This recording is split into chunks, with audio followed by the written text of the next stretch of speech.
Hello दोस्तों, आप सभी का स्वागत है मुमताज़ एकेडमी में। जैसे कि आप सभी को पता है कि हम लोग सौर मंडल के बारे में पढ़ रहे थे। सौर मंडल के बारे में क्लास हम लोग का चल रहा था, जिसमें हम लोग कुछ टॉपिक पढ़ चुके थे। जैसे सौर मंडल में जैसे ये हमारा हो गया सन यानी सूरज, उसके बाद बुध, उसके बाद शुक्र, उसके बाद पृथ्वी, उसके बाद मंगल, उसके बाद बृहस्पति, उसके बाद शनि, उसके बाद अरुण, उसके बाद वरुण। ये ग्रहों के बारे में जान चुके थे। ग्रह उसको कहते हैं जो सूरज का चक्कर लगाए उसको ग्रह कहते हैं, जो ग्रह का चक्कर लगाए उसको उपग्रह कहते हैं। इसी का एक टॉपिक है उपसौर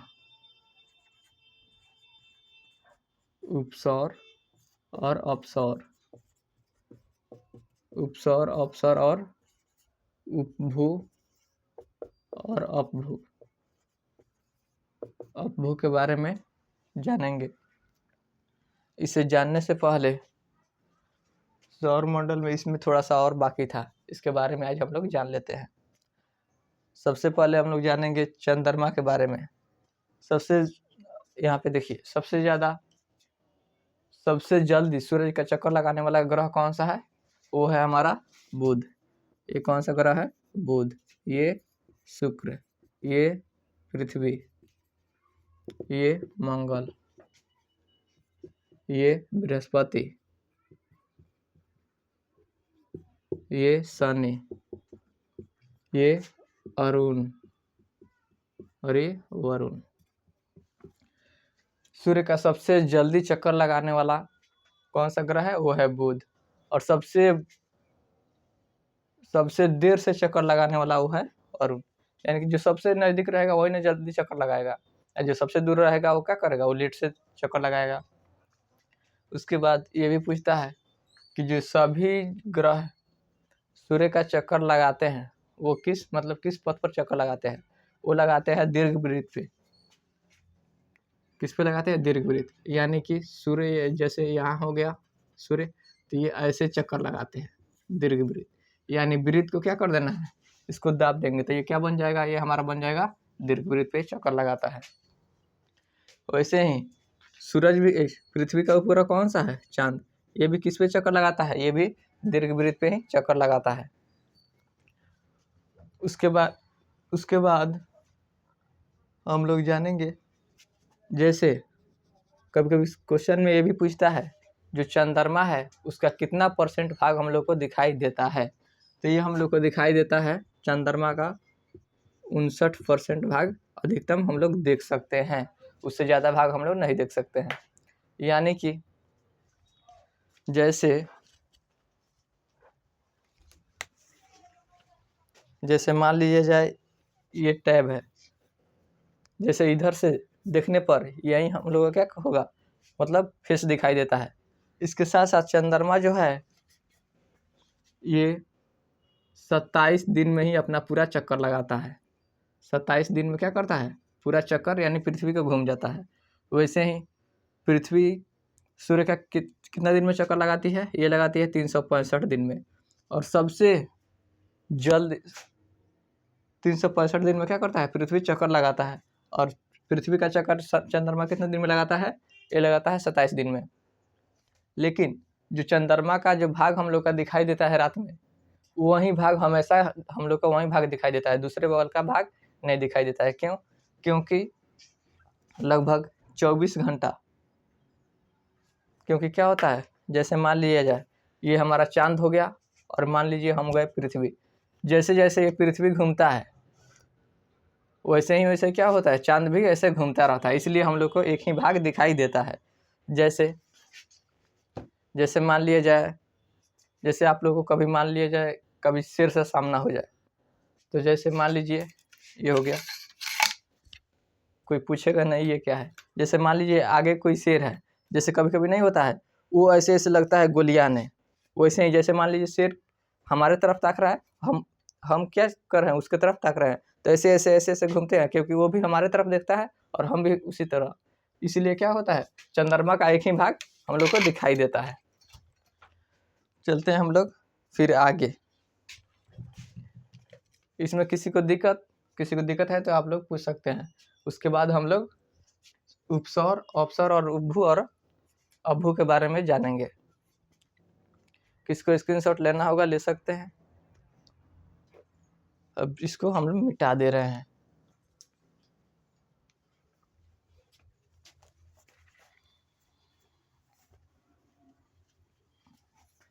सबसे पहले हम लोग जानेंगे उपसौर के बारे में। जैसे हमारा ये हो गया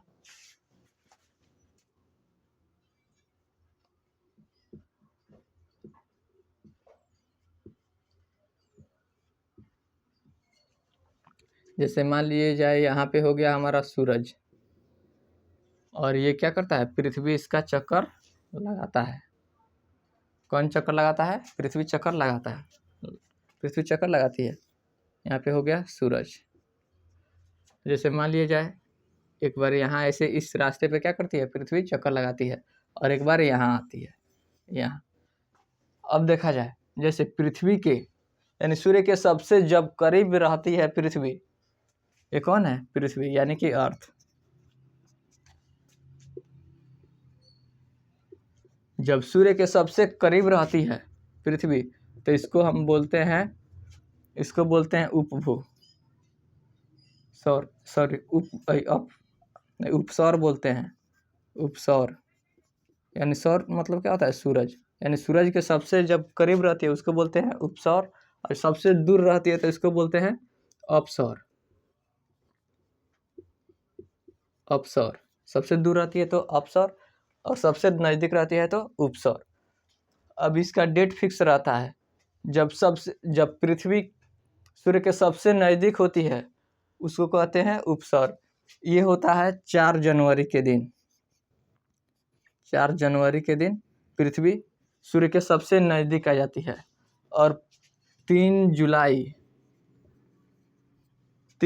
के दिन पृथ्वी सूर्य से सबसे दूर चली जाती है। अब आप लोग बताइए, जब सूर्य के सबसे नज़दीक पृथ्वी होगा तब ज़्यादा गर्मी पड़ेगा, या फिर सबसे दूर हो रहेगा तब ज़्यादा गर्मी पड़ेगा, या फिर सबसे ज़्यादा पास रहेगा तब ज़्यादा गर्मी पड़ेगा? अब आप लोग कमेंट बॉक्स में बताइए। जैसे कि हम लोग देख सकते हैं जनवरी में लगभग ठंडा पड़ता है, वहीं जून जुलाई में क्या पड़ता है, सबसे ज़्यादा गर्मी पड़ता है। अब कोई ये सोचेगा पृथ्वी जब सूर्य के सबसे नज़दीक रहती है तब ज़्यादा गर्मी पड़ता है, जब सूर्य पृथ्वी के सबसे नज़दीक रहती है तब ठंडा पड़ता है, और सबसे दूर रहती है तो गर्मी पड़ता है। हाँ सही आप सुन रहे हैं, क्योंकि जैसे मान लिया जाए ये जो हमारा पृथ्वी है, पृथ्वी जैसे ये पृथ्वी हो गया, और ये हो गया सूरज। ये क्या हो गया, सूरज। हम लोग है यहाँ पे, कहाँ पे है, यहाँ। जब सूर्य का जब प्रकाश जब यहाँ पे पड़ता है तो क्या होता है, यहाँ पे ऊपरे ऊपरे सूर्य का प्रकाश निकल जाता है और इधर दृष्टि छाया में पड़ जाता है, इसलिए यहाँ पे ठंडा पड़ता है। और यहाँ पे डायरेक्ट क्या होता है, सूर्य का रोशनी पृथ्वी पे आती है, इसलिए यहाँ पे डायरेक्ट गर्मी पड़ता है। यानी कि हम कह सकते हैं जब पृथ्वी सबसे दूर होती है तब गर्मी पड़ता है, और सबसे नज़दीक होती है तब ठंड पड़ता है। कभी कभी ऐसे भी होता है, सेम वही कॉन्सेप्ट इसके साथ भी है। कभी कभी ऐसा होता है कोई कितना भी करीब रहता है फिर भी, कोई कितना भी पास बैठ रहता है तभी बहुत दूरी फील होता है, वैसे ही इसके साथ भी है। और जब ये दूरी है तब नज़दीकी लगता है। जैसे सूर्य का जैसे सबसे दूर रहेगा तो गर्मी, सबसे नज़दीक रहेगा तो ठंडा। ये दिन होता है 4 जनवरी के दिन सबसे नज़दीक में सूर्य होता है, और 3 जुलाई के सबसे दूर पे होता है। इसी को बोलते हैं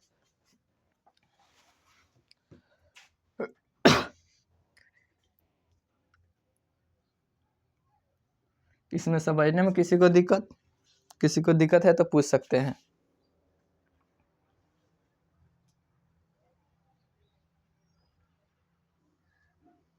किसी को स्क्रीनशॉट लेना है वो स्क्रीनशॉट ले सकते हैं। अगर इंग्लिश में बात करें तो इसको बोलते हैं पेरिहिलियन, पेरिहिलियन, इसको बोलते हैं एपिहिलियन, एपिहिलियन, पेरिहिलियन और एपिहिलियन। इसमें किसी को दिक्कत है? किसी को दिक्कत है तो आप लोग पूछ सकते हैं। चलते हैं हम लोग। अब हम लोग जानेंगे उपभू और अपभू के बारे में।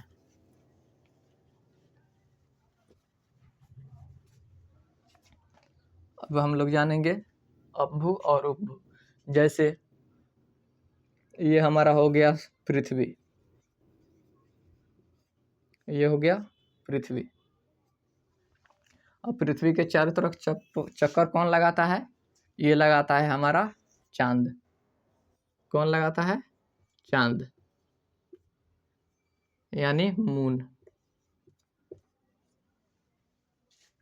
कौन चक्कर लगाता है? वो लगाता है मून। जब चांद पृथ्वी के सबसे नजदीक होता है तो इसको बोलते हैं उपभू। हाँ, उपभू।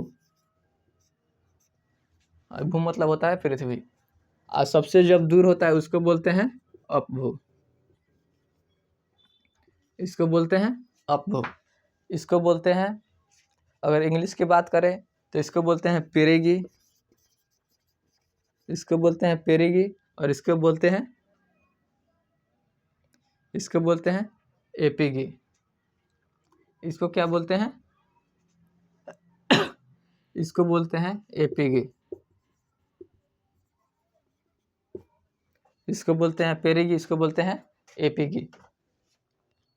जब चंद्रमा पृथ्वी के सबसे नजदीक हो तो उपभू, और सबसे दूर हो तो अपभू। इंग्लिश में बोलते हैं, सबसे दूर को बोलते हैं एपिगी, सबसे पास को बोलते हैं पेरिगी। अब आप लोग सोचिएगा कि किस तारीख को पृथ्वी के सबसे नज़दीक चांद रहता है, यानी जो हमारा मून है उस कितने तारीख को सबसे नज़दीक रहता है और कितने तारीख को सबसे दूर रहता है। तो ये दिन क्लियर, मतलब ये डेट फिक्स नहीं रहता है, क्योंकि चंद्रमा है 27 दिन में ही पृथ्वी का क्या करता है? चक्कर लगा लेता है। तो कभी मान लिया जाए हम लोग का महीना कितना दिन का होता है? ये होता है 30 और 31, ज़्यादातर फरवरी को छोड़ दिया जाए तो कितना दिन का होता है? 30 और 31। ये चक्कर कितना दिन में लगा जाता है? 27 दिन में लगा देता है। तो जैसे मान लिया जाए अगला महीना में मान लो 1 तारीख का लगाया, और फिर लास्ट में कितने तारीख को लगाएगा? 27 तारीख को लगा देगा। फिर उसमें से 3 दिन उसमें घट जाएगा, यानी फिर अगला महीना में कितना तारीख को लगा देगा? फिर अगला महीना में लगा देगा, 4 दिन घटा दीजिए इसमें, तो ये हो जाएगा 23 तारीख। इसका कोई फिक्स नहीं रहता है। ये पूछता भी नहीं है जो कितना तारीख को लगता है। मान लिया जाए कि इस साल में 2 तारीख को लगा, तो अगले साल में 29 तारीख को लग जाएगा। फिर उसके अगले साल में फिर 25 तारीख को, ऐसे मतलब होता रहता है। तो ये डेट फिक्स नहीं रहता है। चलिए आप लोग बताइए, इसमें किसी को दिक्कत है? किसी को दिक्कत है तो आप लोग बता सकते हैं। अगर आप लोग स्क्रीनशॉट लेना चाहते हैं तो ले सकते हैं। हो गया आज की क्लास में यहीं तक, फिर मिलते हैं अगले क्लास में। जब तक कि जय हिंद।